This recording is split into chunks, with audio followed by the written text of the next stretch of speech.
historias, rostros y semblanzas de Enrique Semo, y darles también, bueno, que nos disculpen porque Enrique de última hora nos llamó que no puede venir, tiene 95 años y pues hoy la energía no andaba en su mejor momento, y cuando viene a la Ciudad de México por la altura tiene problemas. Entonces él les manda un saludo, me pide que les comparta estas disculpas, pero aquí está su libro y aquí están sus comentaristas que van a abrirnos un poco la perspectiva de qué trata esta obra, que forma parte del tercer volumen de las obras escogidas de Enrique Semo, que estamos publicando la Universidad Autónoma de la Ciudad de México y el Centro de Estudios del Movimiento Obrero y Socialista, cuyo representante está aquí, que es Jaime Ortega, que es director de la revista Semo Memoria.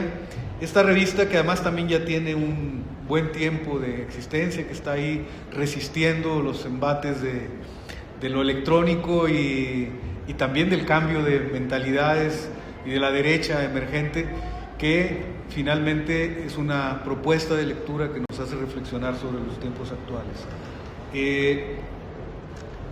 Yo simplemente decir que para la Universidad Autónoma de la Ciudad de México es un orgullo tener estos libros de Enrique Semo, estos 3 volúmenes, porque forman parte de una memoria, y esto forma parte también de un convenio que Enrique Semo ha firmado con la universidad, porque decidió donar su biblioteca, que son aproximadamente 25,000 volúmenes, a la Universidad Autónoma de la Ciudad de México, porque considera que es un proyecto que viene a atender a un sector vulnerable de la sociedad de esta ciudad. Entonces, pues su camino natural era la UNAM, pero porque además él es ahí maestro honorario de la UNAM, pero optó por la UACM. A cambio, la UACM le va a publicar 5 volúmenes de su obra, que no se agota, en la cual sigue trabajando. Es sorprendente la vitalidad, la claridad, la lucidez de un hombre que tiene esta edad y que todavía sigue pensando sobre el futuro que nos depara, porque espero que haya futuro. Bien, vamos a empezar con Jaime, que es director de la revista del Semo. No voy a leer los currículum porque tenemos poco tiempo y hay que aprovecharlo para comentar. En un rato también va a llegar Elvira Concheiro, viene demorada, pero ya mandó un WhatsApp en el que nos dice que ya viene en camino. Entonces vamos a empezar con Jaime Ortega, con quien yo tengo el gusto de compartir también este proyecto, del cual yo también formé parte de la revista Memoria, en la época de Arnoldo Martínez Verdugo, y justamente este libro pues nos ofrece estas semblanzas de las figuras que construyeron el camino de la democracia en México, que sostuvieron el pensamiento de la izquierda y con el cual nos formamos muchos, con estos modelos de conducta, con estos modelos de moral y de coraje para continuar una lucha por la libertad, por la democracia, por la participación en la toma de decisiones. Bueno, con ustedes, Jaime Ortega. Gracias. Muchas gracias. Muy buenas tardes, les agradezco mucho la presencia. Es un placer poder compartir algunas palabras a propósito del tercer tomo de las obras del maestro Semo. Hay 2 tomos previos, uno compilado por Elvira Concheiro por mí, que es el tomo primero, el tomo segundo sobre las izquierdas, y este tomo tercero, todos coeditados entre el CEMOS y la UACM. El Centro de Estudios del Movimiento Obrero y Socialista es básicamente el archivo de la izquierda mexicana. No hay ningún otro repositorio donde ustedes puedan acceder a documentos, periódicos, volantes, carteles, fotografías, bueno, hasta radiografías de dirigentes, no sabemos de quién es, pero hasta radiografías hay, ¿no? Entonces es un archivo al que les invitamos a que se acerquen. Está ubicado en Pallares y Portillo, muy cerca de División del Norte, y donde ustedes van a poder encontrar cosas que solo en los archivos norteamericanos, que suelen hacer extractivismo y llevarse la memoria de los pueblos, para estudiarnos, obviamente, como ya sabemos, para qué fines. Lo único que hay en México de manera más organizada en torno a la izquierda, ahora ya también la UACM tiene su propio espacio muy valioso, fue el CEMOS durante muchos años. Ahí hay muchos documentos de Enrique Semo, de su etapa como dirigente del Partido Comunista en la Ciudad de México en la década de 1960, hasta que tuvo que salir del país después de un atentado que sufrió, un intento de secuestro que sufrió a mediados de los años 60 y que lo obliga a ir a estudiar fuera, en Alemania, donde va a hacer su doctorado. Están además sus textos escritos con seudónimos, Ricardo Flores es uno de ellos, Enrique Villanueva. La prensa está llena de estos artículos de Enrique Semo, la prensa comunista de los años 60, y que algún día pronto habrá que convencerlo de que nos deje publicarlos. Una vez que les presenté el Semos, y les vuelvo a invitar porque siempre estamos deseosos de que vayan a conocer tan importante acervo, quiero mencionar tres de las biografías que Enrique Semo nos entrega acá. Semo en este libro nos presenta a muchos de sus contemporáneos, a muchos de sus amigos, a muchos de sus compañeros de lucha de partido. Y yo quiero referirme a tres en especial. Valentín Campa. Semo conoce a este histórico líder ferrocarrilero, convive con él, participa con él, y en la reflexión sobre Valentín Campa, Semo nos dice algo que es muy importante.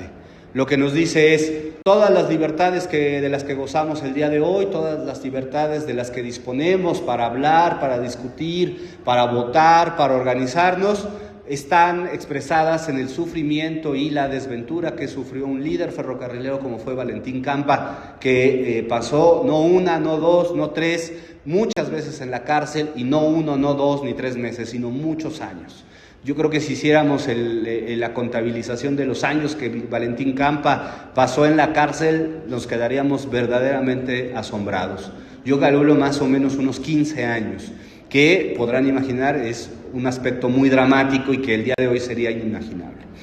El segundo es el de Martínez Verdugo. Semo cuenta una anécdota que aquí con Luis hemos comentado a propósito del viaje de Arnoldo a China. Arnoldo Martínez Verdugo, el último líder del Partido Comunista, candidato presidencial en la elección de 1982, viaja a China y, según el relato de Semo, se entrevista con Mao Zedong.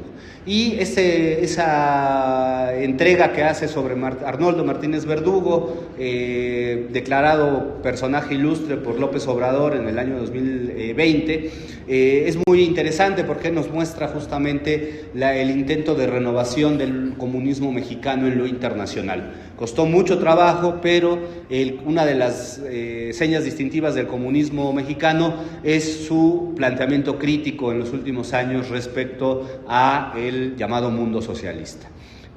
Antes de seguir con el último, vuelvo a algo que no dije sobre Campa y que era muy importante. El día de hoy ustedes van a encontrar en la televisión, en el periódico, mucha comentario acerca de que en el pasado no había las elecciones que eran simuladas, falsas. Particularmente la elección de 76, López Portillo no tuvo competencia. No tuvo competencia registrada, dice Semo, aclara bien Semo, porque el candidato que le compitió a López Portillo fue Valentín Campa. Son 50 años de una gran campaña, la izquierda no tenía derechos, eso es muy importante que lo recordemos, no se podían hacer mítines, no se podían hacer reuniones, se perseguía a la gente. Valentín Campa, con toda su valentía, se presentó como un candidato sin registro. No está presente en el libro, pero yo cuento una anécdota que otro militante refirió en algún momento. Campa tenía más de 70 años cuando es candidato, más de 60 años cuando es candidato. Venía de la cárcel, había salido en 1970-71, si no mal recuerdo. Y al hacer la campaña de 76 le proponen un chofer. Y él, un viejo comunista, se niega a tener chofer y aprende a manejar. Y resultado, tiene un accidente, porque ya era muy grande, no veía bien, y bueno, tiene que aceptar a regañadientas el chofer. De ese tipo de personas estamos hablando.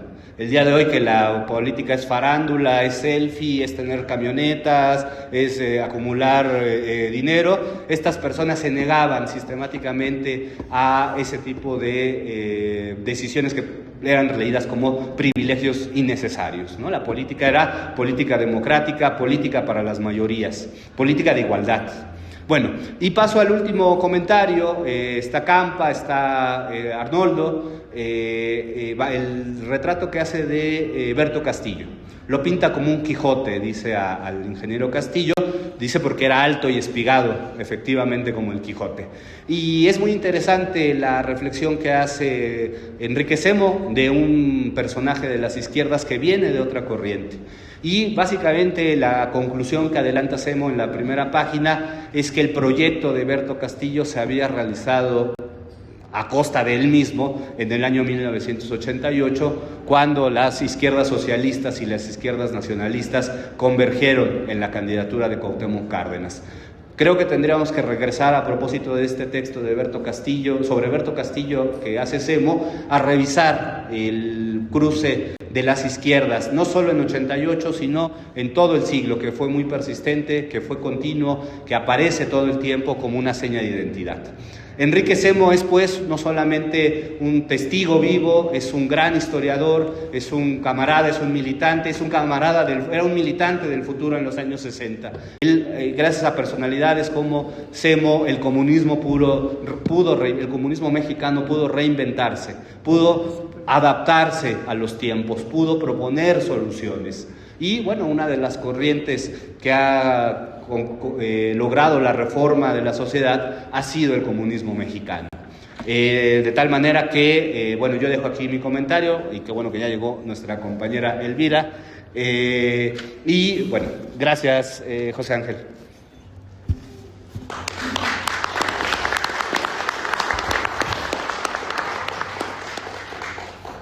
Bueno, pues